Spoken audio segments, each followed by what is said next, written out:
আমি দুনিয়াতে ভালো কাজ করেছি, ফেরেশতারা আয়েশা আমাকে এখন জান্নাতে দিয়ে দিবে। হা হা হা। হে কবরবাসী, তোমার বিচার শেষ, তুমি জাহান্নামে চলে যাও। আরে আমি কেন জাহান্নামে যাবো? আমি তো দুনিয়াতে ভালো কাজ করেছি, মানুষের সেবা করেছি।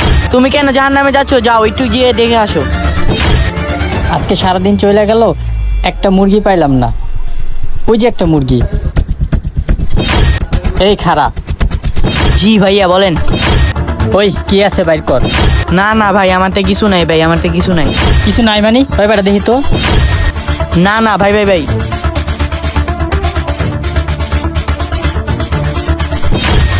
হয়ে গেছে আজকে আমার মাল খাওয়ার টাকা।